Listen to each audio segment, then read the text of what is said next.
नमस्कार दोस्तों, मैं राम गोपाल और आप देख रहे हैं यूट्यूब चैनल एजुकेशन पॉइंट। आज हम इस अध्याय में इंटरनेट सेवाओं के बारे में पढ़ेंगे। दोस्तों, वीडियो को पूरा देखें। चलिए एक नज़र में जान लेते हैं उन बिंदुओं को जिस पर आज हम चर्चा करने वाले हैं। इंटरनेट सेवाएं किसे कहते हैं? Internet chatting, emails, video conference, e learning, e banking, e reservation, social networking, e commerce और अंत में है एम कॉमर्स। आज दोस्तों हम इन बिंदुओं पर चर्चा करने वाले हैं। तो दोस्तों, अगर मेरे वीडियो पर आप पहली बार हैं तो चैनल को सब्सक्राइब करें, लाइक करें, अधिक से अधिक शेयर करें, कोई आल को सिलेक्ट करें जिससे आने वाले अपडेट वीडियो के नोटिफिकेशन आपको सबसे पहले मिल सके। सबसे पहले हम इंटरनेट की परिभाषा समझ लेते हैं। इंटरनेट कम्युनिकेशन का एक महत्वपूर्ण या दक्ष माध्यम है जिसने काफ़ी लोकप्रियता अर्जित की है। इंटरनेट के माध्यम से लाखों व्यक्ति सूचनाओं, विचारों, ध्वनि, वीडियो आदि को कंप्यूटर के जरिए पूरी दुनिया में एक दूसरे के साथ शेयर या साझा कर सकते हैं। यह विभिन्न आकारों प्रकारों के नेटवर्क से मिलकर बना होता है। नंबर एक आती है चैटिंग। चैटिंग क्या है? चैटिंग इंटरनेट के माध्यम से एक दूसरे से संवाद करने की प्रक्रिया। इसमें दो या दो से अधिक यूजर एक साथ इंटरनेट के माध्यम से टेक्स्ट, ध्वनि, वीडियो के रूप में एक दूसरे से बात कर सकते हैं। वर्तमान चैटिंग न सिर्फ टेक्स्ट के द्वारा होती है बल्कि वीडियो, वॉइस से भी संभव है। इसे इंटरनेट रिले चैट भी कहा जाता है।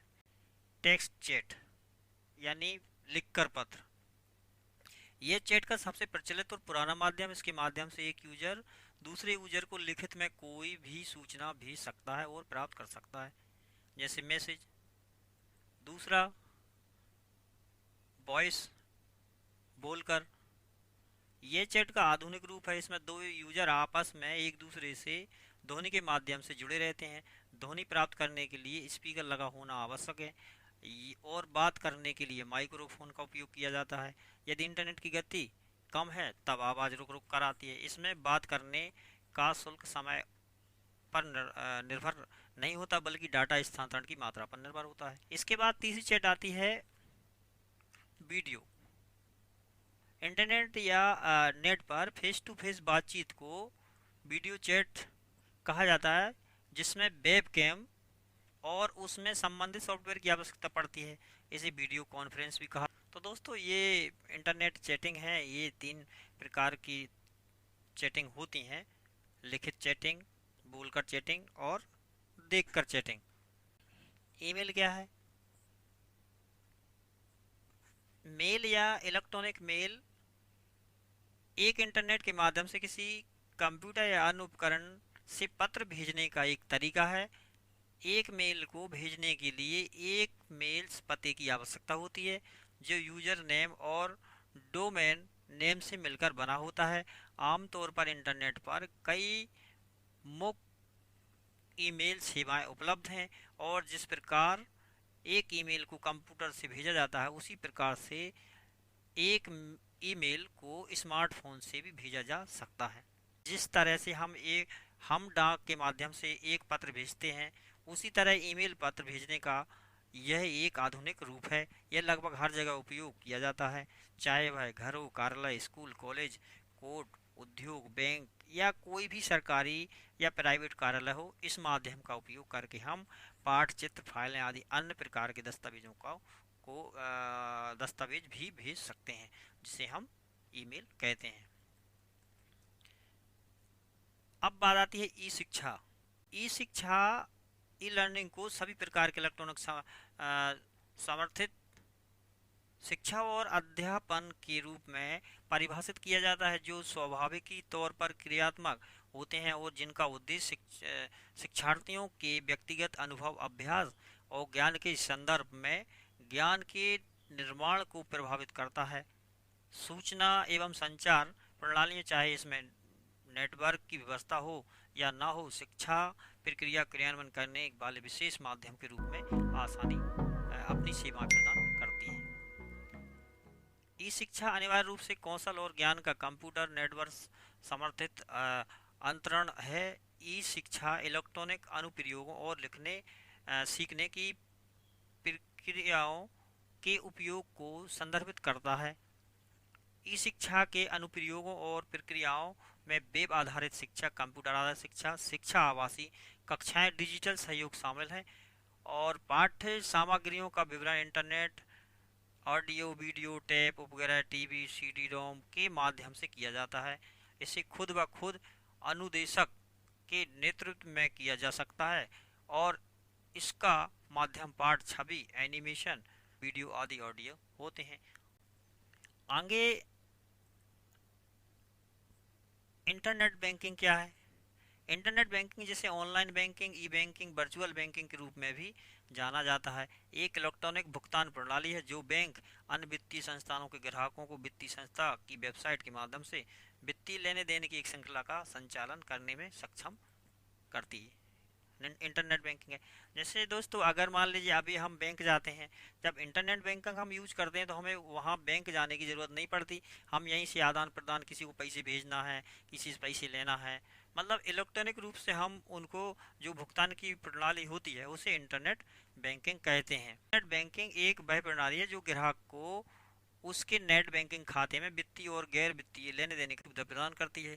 यूजर वेबसाइट या ऑनलाइन एप्लीकेशन का उपयोग करके उसी बैंक विभिन्न बैंकों के अन्य खातों में अपने खाते से धनराशि ट्रांसफर कर सकता है। ग्राहक वित्तीय लेने देने करने के लिए रिसोर्स और माध्यम का उपयोग करता है। ग्राहक द्वारा उपयोग किया जाने वाला संसाधन कंप्यूटर, लैपटॉप या मोबाइल फोन की तरह एक इलेक्ट्रॉनिक उपकरण हो सकता है। इंटरनेट वह माध्यम है जो तकनीक को संभव बनाता है।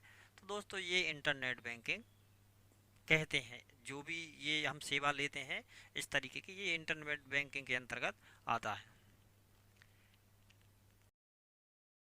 ई शॉपिंग, इसमें ऑनलाइन शॉपिंग, इसे हम ऑनलाइन शॉपिंग कहते हैं। जैसे आपको मोटे तौर पे बता दूं कि ई शॉपिंग क्या है। ई शॉपिंग जैसे कि हम अमेजोन से या फ्लिपकार्ट से या कहीं से भी कोई चीज़ मंगाते हैं, वो ई शॉपिंग के अंतर्गत आती है। इसके बाद आती है ई रिजर्वेशन। ई रिजर्वेशन से ट्रैवल करते हैं, कहीं जाते हैं तो क्योंकि टिकट लेना संभव नहीं होता, तो हम ई रिजर्वेशन कहीं के भी शहर में बैठकर हम अपना टिकट ले सकते हैं। बस का ले सकते हैं, एरोप्लेन का ले सकते हैं। ये सब ई रिजर्वेशन के अंतर्गत ये चीज़ें होती हैं। इसके बाद आता है आपका सोशल नेटवर्किंग। यह इंटरनेट के माध्यम से बना हुआ सोशल नेटवर्क कुछ विशेष व्यक्ति या अन्य असंबंधित व्यक्तियों का समूह होता है। इसके माध्यम से उस सोशल नेटवर्क के अंतर्गत आने वाला कोई व्यक्ति किसी अन्य व्यक्ति के संपर्क में रख सकता है, चाहे दोनों कहीं भी हो। सोशल नेटवर्क साइट पर की जा सकती है। कम्युनिकेशन तथा कम्युनिकेशन टेक्स्ट, पिक्चर, वीडियो इत्यादि के रूप में भी स्थापित कर सकता है। तो दोस्तों, सोशल नेटवर्किंग आप समझते फेसबुक है, व्हाट्सएप वगैरह है, ये सोशल नेटवर्किंग के अंतर्गत आते हैं। ई शॉपिंग आप समझ गए, ई रिजर्वेशन समझ गए, सोशल नेटवर्किंग। आगे आता है ई कॉमर्स। अब ई कॉमर्स का मतलब क्या है? ई कॉमर्स से तात्पर्य क्या है? इसके अंतर्गत सामानों का लेने देने, व्यापारी संबंधों को बनाए रखना, व्यापारिक जानकारियों को शेयर करना इत्यादि आता है, जिसमें धनराशि का लेने देन इत्यादि भी सम्मिलित है। दूसरे शब्दों में यह इंटरनेट से संबंधित व्यापार है। अगर दूसरे शब्दों में कहा जाए तो ये इंटरनेट से संबंधित व्यापार है, जिसे हम ई कॉमर्स कहते हैं। अब इसका ही एक दूसरा रूप और एम कॉमर्स। आपने अभी ई कॉमर्स तो सुना है, लेकिन एम कॉमर्स का मतलब भी जो ई कॉमर्स करता है वही एम कॉमर्स का है, लेकिन थोड़ा सा अंतर है। क्या अंतर है? यह किसी भी वस्तु या सामान इत्यादि को वायरलेस कम्युनिकेशन के माध्यम से खरीदने या बेचने के प्रयोग होता है। इसमें वायरलेस उपकरण जैसे मोबाइल, टैबलेट इत्यादि का प्रयोग किया जाता है। संक्षेप में जो कार्य ई कॉमर्स के अंतर्गत होते हैं वही सब कार्य मोबाइल इत्यादि पर करने को एम कॉमर्स कहते हैं। क्या क्या है और किन किन उपयोग में नेट का उपयोग किया जाता है, जैसे चैटिंग, ईमेल हुआ, ई लर्निंग हुआ, वीडियो कॉन्फ्रेंस हुई, ई बैंकिंग हुआ, और आपका ई शॉपिंग हुआ, e reservation, social networking, e commerce और एम कॉमर्स। तो दोस्तों इस तरीके से ये सभी इंटरनेट सेवाओं के अंतर्गत आते हैं। आपको कंप्यूटर बेसिस बताता हूँ। अच्छा लगा हो तो वीडियो को लाइक करें, अधिक से अधिक शेयर करें, साथ ही चैनल को सब्सक्राइब करें और बेल आइकन को दबाना ना भूलें, जिससे आने वाले अपडेट वीडियो के नोटिफिकेशन आपको मिल सकें। अगले अध्याय में हम इंटरनेट से संबंधित पद के बारे में पढ़ेंगे। तो दोस्तों देखते रहिए चैनल को, घर रहिए, सुरक्षित रहिए। अगले वीडियो